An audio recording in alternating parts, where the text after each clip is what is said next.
have these glasses? They're for my Riddler costume. For your what? My Riddler costume.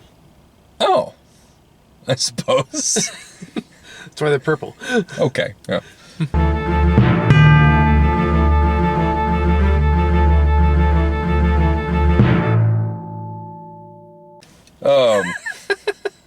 No, it's like I mean, they are basically two characters who revel in the fact that they're smarter than everyone around them. So Yeah, you know. yeah, if it's... So... not quite the intro I had in mind, but I'll go with it. Sure, why not? Yeah. We have Here. All right. We just saw Sonic the Hedgehog. Yeah, it's like almost 1 o'clock in the morning, and we just sat and watched Sonic the Hedgehog. And you know what? It's kind of not terrible. It's kind of a decent movie. Yeah. Especially as far as kids' movies goes. Which is like not the last thing I thought was going to happen with this movie, considering how much of a hot mess the production has been. The production was mainly a hot mess because of the special effects. I mean, well, that, like... Then they had to go back and redesign everything, and then the original animators got fired. Well, but that, again, that's all the effects. It was the original design choice. It's still... it's... I've, like... Have you mentioned... Aside from the design choice, the idea of the movie has never bothered me as much as it's bothered a lot of people. No, it's more like whenever you hear, like, oh yeah, we're going to make a live-action Sonic the Hedgehog. Yeah, and you're like, how are they going to do this? It's kind of like, oh god, not again, because you just get flashbacks to the Super Mario Brother movie. Sure, yeah. But the crazy thing about it, which weirdly enough surprised Dennis Hopper cameo, but... Oh yeah, Dennis Hopper in this movie. There's like... Monkey. What? There's a Super Mario Brothers. There's a really interesting, like I the whole thing that I look for out of video game movies, is that they retain the mood. It's not necessarily that they keep the characters exactly as they are, or they keep the visuals as they are, the plot exactly as it is. And this is something I came to terms with when the first Silent Hill movie came out. It was like, does it capture the tone? Do you feel what you felt from the original stuff? And I feel like in a lot of ways that this did that. I felt like they captured the personality of Sonic pretty decently. I never really grew up on Sonic the Hedgehog, so I can't really. Yeah, so like, you're probably a better authority. I know he's had a lot of different like variations over the years, and like the it's kind of jumped around depending on when he's been made. I mean, that goes for any long-standing character though, so I don't really fair. Okay, so there was the original Sonic, which had the little stubby legs and stuff, which they do a cool little throwback to when they have the original. At the beginning of the movie where they do flashback of like, oh, where did he come from? And he has like this owl parent or something. Which is fine. Why not? Sure, okay. Whatever. I was able to let that go easy enough. But it was weird because it looked like they were attacked by a tribe of echidnas, which was also kind of cool to see in the movie because, you know, you don't see Knuckles. But like, as it goes, when it starts at that beginning part, it basically is like the cute stubby-legged original Sonic, and then you get to more the Sonic Adventure era of Sonic, which is, you know, the slightly more grown-up teenager form of Sonic or whatever. And that's the one that we have in this movie. And we, you know, any Sonic Boom fans that, you know, probably haven't played the game, because if you're a fan, you've basically gone off the show. I mean, that's not in here, of course, because that was the weird Western redesign. But I was gonna say, is like, does Sonic Boom have a lot of fans? The show is surprisingly self-aware and hilarious. Really? Yes. Huh. There's a lot of real, like, look up something about it on online, because the Sonic Boom TV show is actually pretty funny.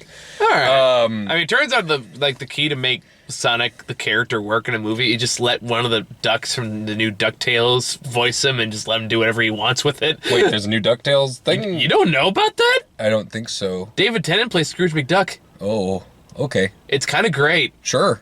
Yeah. All right. Well, we'll see what happens. But no, the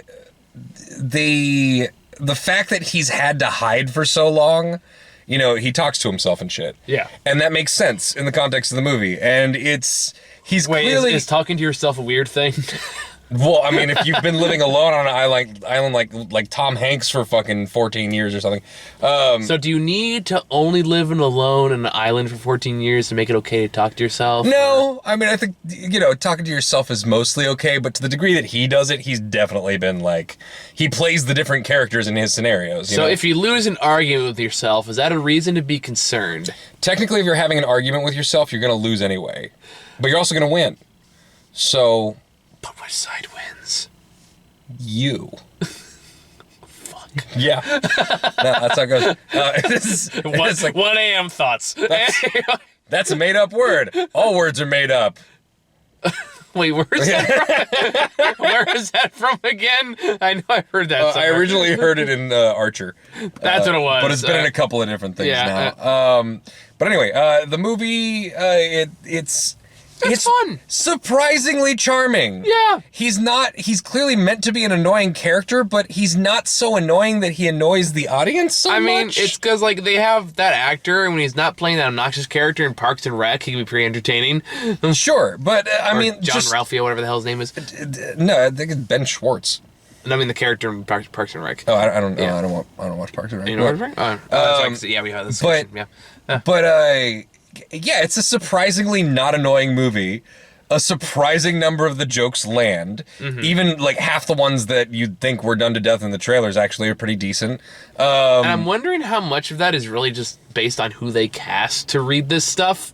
No, they did. He's a good fit. I mean, no, I'm not saying, he's bad or anything like that. My point is, if it was a different actor playing him, I don't think this would have worked as well. And that same goes for a lot of the characters, Yeah, Jim Carrey as Dr. Robotnik is an interesting conundrum because he's not bad.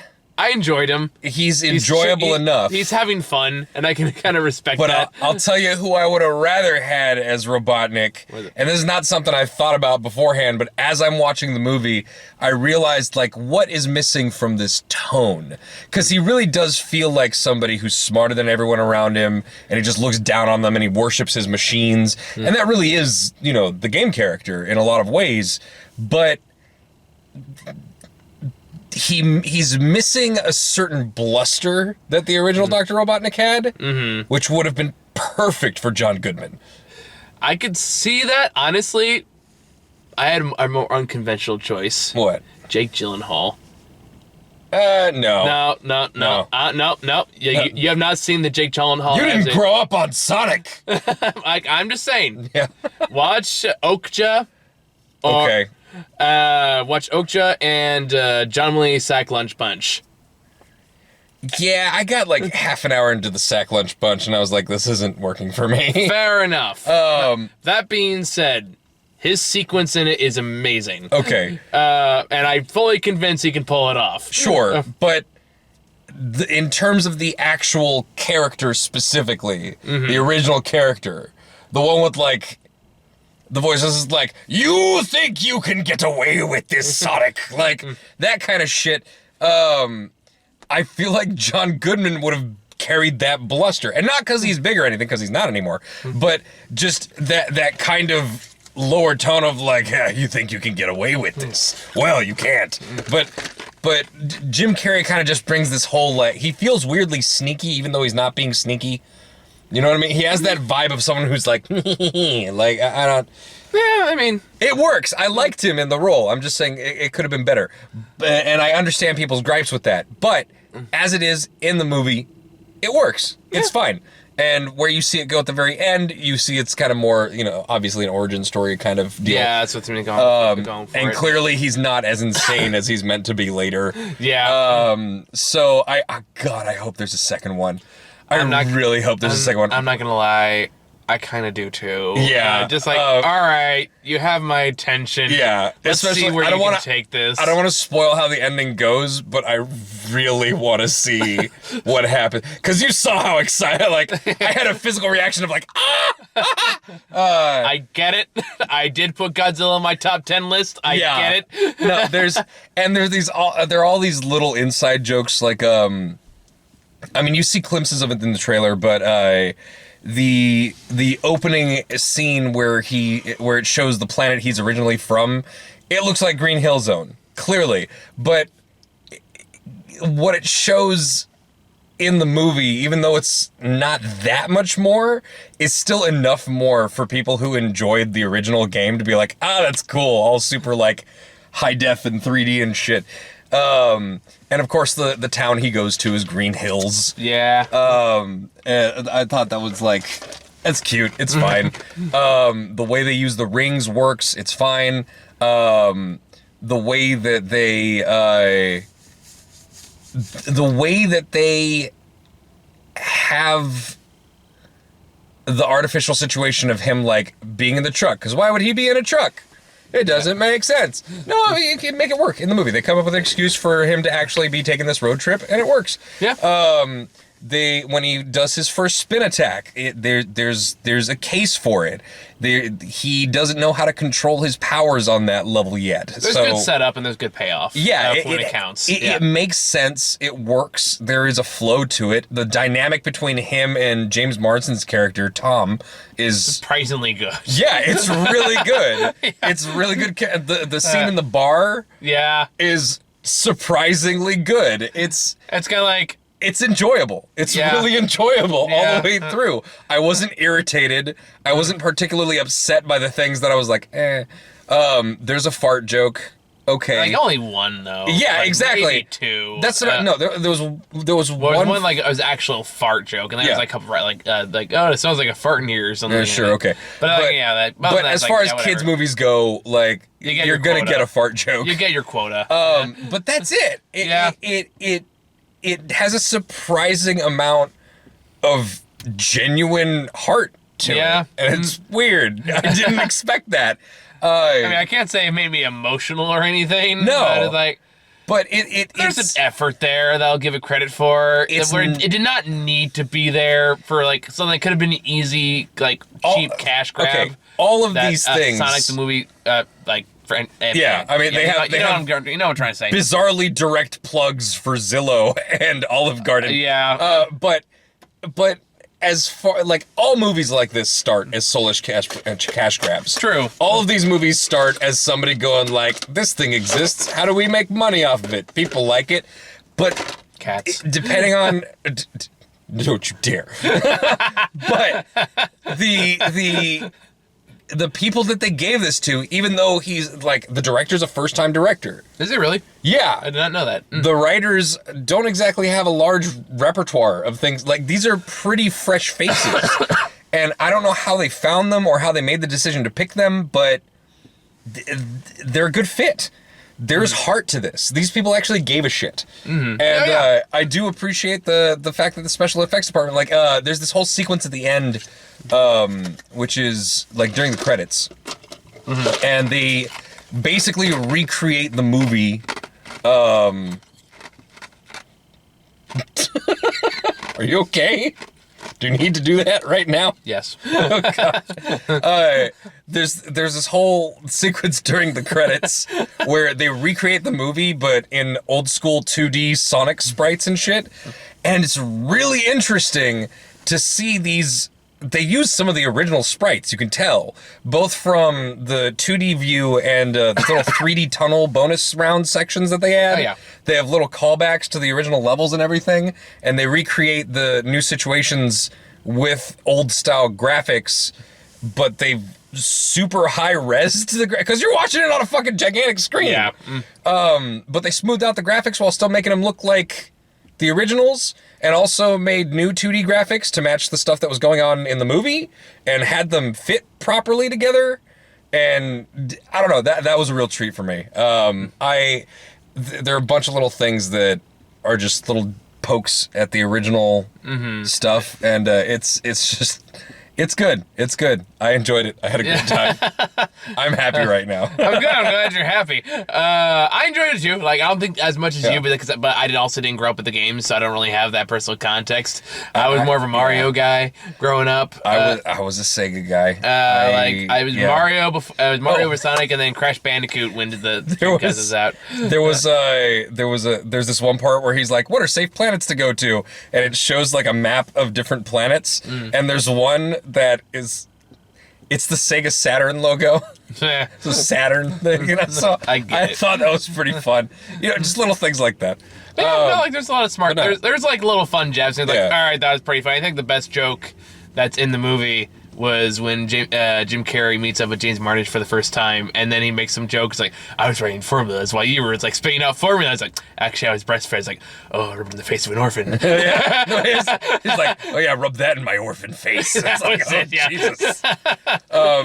There's a few interestingly not children jokes in there, but all the best kids movies have those. So it makes me wonder how much of this was improvised, because I know both those actors are kind of well known for improvising. But... Well, I would like to know. I would also like to know, and we remarked on this, a couple moments in the movie where you're like, I wonder what that looked like in the original. Yeah, because the original special effects. Because the original design is kind of legendary now for this awful, ugly design. Yeah, and there's that little part of my voice in my back brain, while I was enjoying it, going I wonder what this would have looked like. I wonder what this looked like. I didn't mind it as much as other people minded it when it first got revealed. I was one of those people. I was like, dude, what the fuck is that? But after they brought out the new design, I was like, looking at the old design, I'm like, yeah, no, this is bad. And you have to wonder how distracting that would have been throughout the movie. Oh, God. Can you imagine how bad it would have been? It would have made it a lot more difficult, because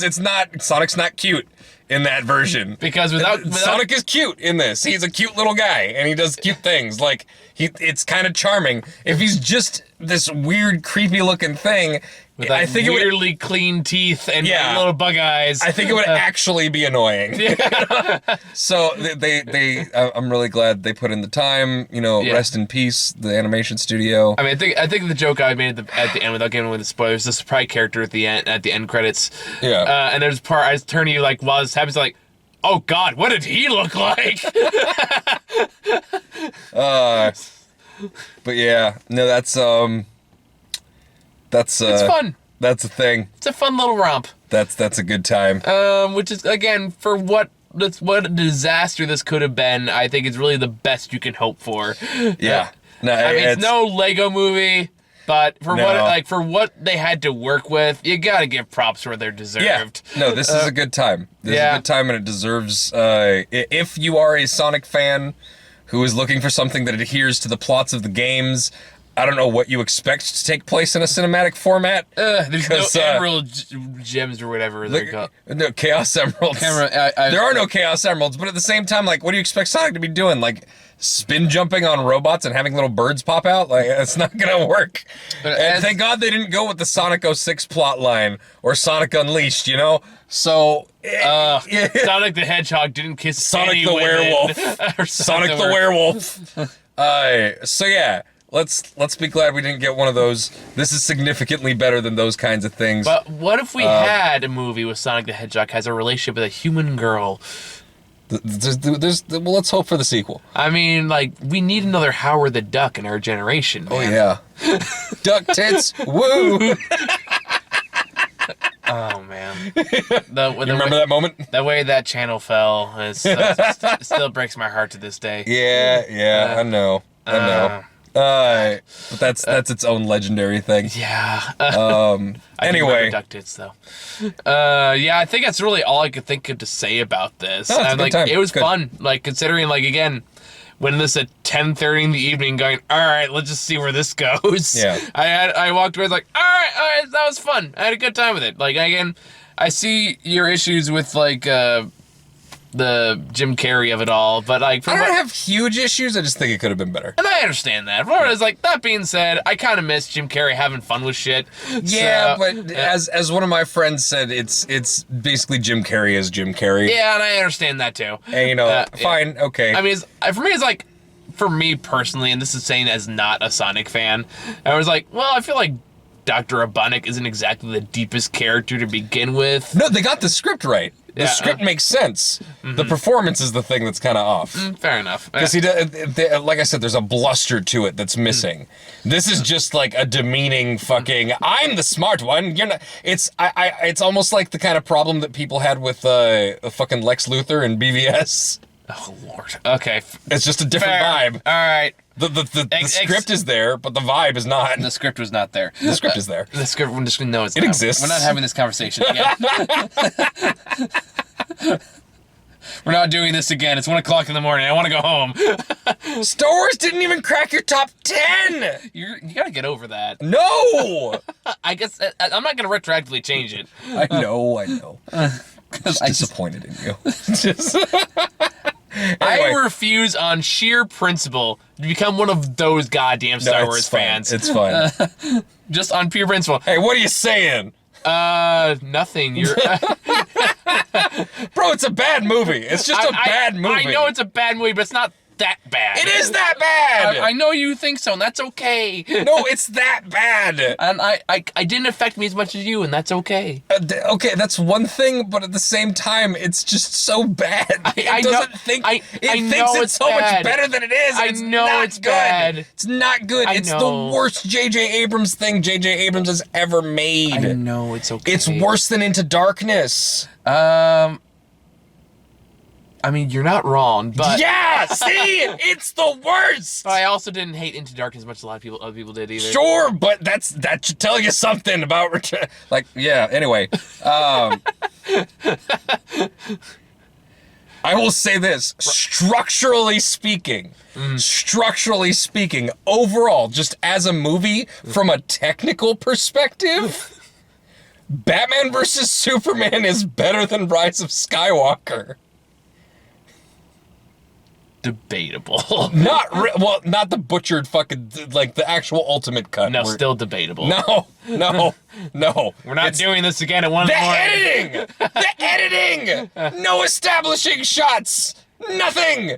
MacGuffins everywhere! Are we still talking about Star Wars, or? Yes! Look, everything wrong with BVS was worse than Rise of Skywalker. I will give you that. That's all I'm saying. Which means, objectively speaking, Rise of Skywalker is worse. We're not even talking about, being bad about source material. We're talking about how the movie was put together and the logic of it. Again, are we still talking about Star Wars? Rise of Skywalker. I'm starting to see less of a difference the more we talk about it. I'm just saying, the amount of time I could go on just about the opening sequence. I know. The first 5 minutes. It's a 2-hour video, Muhai. I was there. Yeah. But you could spend 20 minutes just nonstop talking about what's wrong with the opening. We did! Yes! Also, it's been really funny to watch Jenny Nicholson not be able to get over it still. Is she still talking about it? Yes. Oh my god. She has not taken a break. She has non-stop since it came out, with brief respites in between for other stuff that's gone on in her life, been posting stuff about, this didn't make sense either. This didn't make sense either. This fucked up this whole thing from the whole rest of the series. This is such an injustice to this. How did this work? If this happened here, why didn't this happen? She's not okay with this. I promise you. That seems just, unhealthy at that point. I think you're letting this go too easy, is all I'm saying. I got other shit to do! So do I. It still plagues my mind. The most I'll talk about Batman vs Superman every once in a while, but mostly I'll put use this as a bad example of how not to do a movie in an editorial or something. Oh god. I don't make endless 4 hours worth of videos about it. Oh, I would watch 4 hours of Jenny Nicholson just complaining about Rise of Skywalker. Look, it's a kitty cat. It exists out there. Hey. What was the one tweet she made when she's like,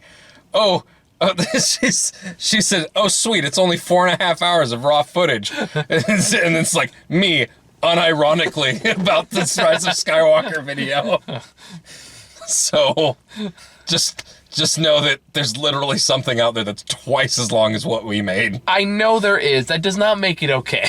It makes it legit. No, it doesn't. There is a 4-hour video of someone reacting to Jenny Nichols talking about Joker, for God's sake.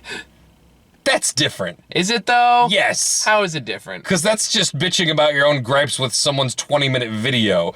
This is talking about a whole universe and writing problems, and I would love if I still was okay with supporting Channel Awesome and all that, all their spin-offs or whatever, Red Letter Media, I would be interested in seeing something on the scale of Mr. Plunkett's episode 1 teardown done to Rise of Skywalker. Because it deserves it. Okay. It deserves at least that deep of a look. Okay. But I'm just... If he does it, I might watch it anyway. But it's... Don't do it, man. I know. Don't give him that. I won't give him that. I might watch someone, like, reacting to it. I mean, is anyone from Red Letter Media still working with Channel Awesome? I think No. They're not working with Channel Awesome. I mean, like, they're just on their own separate thing. Oh, but the dude who was the voice of Mr. Plunkett or whatever okay. is part of this other film group of guys. Film bros. Yeah, they're film bros. I really don't care for their stuff most of the time, but if they're just tearing apart something that I hate already, like... Might as well. Sure. We're on for the ride. Yeah, I just... That took a weird turn at the very end of this video. It's what happens. It's what happens. So Sonic is good. Sonic is good. Star Wars is not. Star Wars is... I mean, Rise of Skywalker was so bad. You'll be happy to know that Ron has accepted your challenge for a Star Wars debate sometime in the future, though. Oh, shit. Oh, we gotta watch them together, then. I've already said I'm not going anywhere near this. You guys have this, I'm leaving. It's gonna be on your channel. You guys can record it. I'll look at the footage later, but I'm not gonna be in the room for that. Can you just be sitting off screen eting popcorn? Just staring I'm afraid. at us? I feel like it's like watching my parents argue. I'm like, Mommy, Daddy, don't fight. just sit in the background, slowly crying harder and harder. Not even like sobbing, just sitting silently, staring blankly straight into the camera, and then just tears streaming down your face at an increasing rate. Just like a little slow zoom in as like Arms of an Angel start playing in the background. Just you're an abandoned dog. Yeah. Sarah McLachlan needing you to be adopted. As you both argue for 4 hours whether or not The Last Jedi is good. Oh God, it was good. It's a good movie by a good director. It has its flaws, but it's a good movie. I'm going home. I will stand by this forever. J.J. Abrams will never, ever make anything as good as Knives Out. Ever. I mean, I agree with you. So exactly. I don't know what that in and of itself should be a hint as to the quality of filmmakers. Okay. I'm just saying. You okay, buddy? No. I feel like you have an unhealthy amount of anger about this. It goes deep. Here's the thing. I'm not even the biggest Star Wars fan. I'm not. I don't care that much about Star Wars. And yet... I care about bad things being considered acceptable by people who should know better and by the society at large. That's a losing fight, man. I know, which is why I will fight, I will rage. Were you not upset about Joker? I mean, I was, but I'm not going to make a 4-hour video about it. We made like an hour-long video about it. I mean, that's about as much as I'm willing to go about it. Yeah, though. but that's pretty big for us. Yeah, I suppose. And I'm saying that the Joker thing. Anyway, I'm just saying there's a path for you to understand. That's all I'm saying. Anyway, Sonic's good. Good night, everybody.